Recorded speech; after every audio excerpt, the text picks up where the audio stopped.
অবশেষে জাতীয় দলের সাথে যোগ দিলেন বসুন্ধরা কিংসের 10 ফুটবলার। আজ থেকে পূর্ণাঙ্গ স্কোয়াড নিয়ে পুরো দমে অনুশীলন করার সুযোগ পাবে কোচ হাভিয়ার কাবরেরা।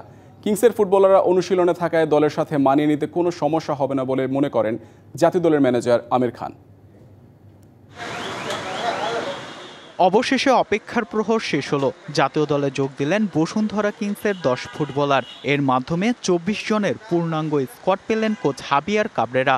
গত 13 আগস্ট থেকে ক্যাম্প শুরু হলেও পূর্ণাঙ্গ স্কোয়াড নিয়ে সোমবার শুরু হবে আনুষ্ঠানিক ক্যাম্প। কিংসের ফুটবলাররা নিয়মিত অনুশীলনে থাকায় দলের সঙ্গে মানিয়ে নিতে তাদের খুব বেশি সমস্যা হওয়ার কথা নয় বলে জানান জাতীয় দলের ম্যানেজার আমির খান।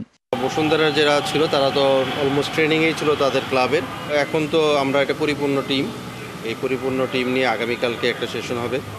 সেই সেশন নেপালে যাওয়ার আগ পর্যন্ত কোচের যে ভাষ্য অনুযায়ী কোচ ইমপ্রেসিভ, তাদের একে আমি যা চেয়েছিলাম সে তারা ভালো করেছে।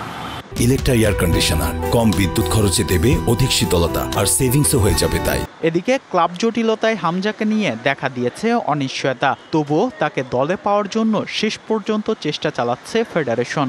আমাদের সাথে লাস্ট যে কথাটা হয়েছিল যে সে নেপালে এসে জয়েন করবে, এবং আমরা আসলে ওই অপেক্ষায় আছি।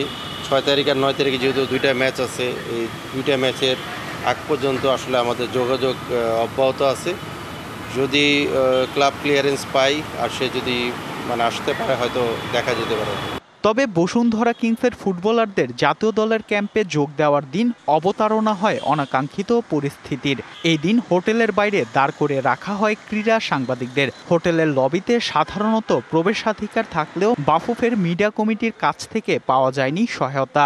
যদিও পরে বাফুফের কর্তাদের সঙ্গে আলোচনা করে প্রবেশের অনুমতি পায় গণমাধ্যম কর্মীরা। সাংবাদিকরা হোটেলে ঢুকবেন, এই সিদ্ধান্তটা কি কোচের নাকি ফুটবল ফেডারেশনের?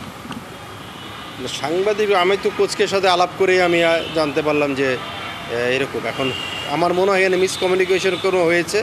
এটা মনে হয় না ফেডারেশনও কেউ চাবে যে সাংবাদিকরা ঢুকবে না বা কোচ চাবে। এটা আমি মনে করি কোনো মিসকমিউনিকেশনের মাধ্যমে এই জিনিসটা সৃষ্টি হয়েছে।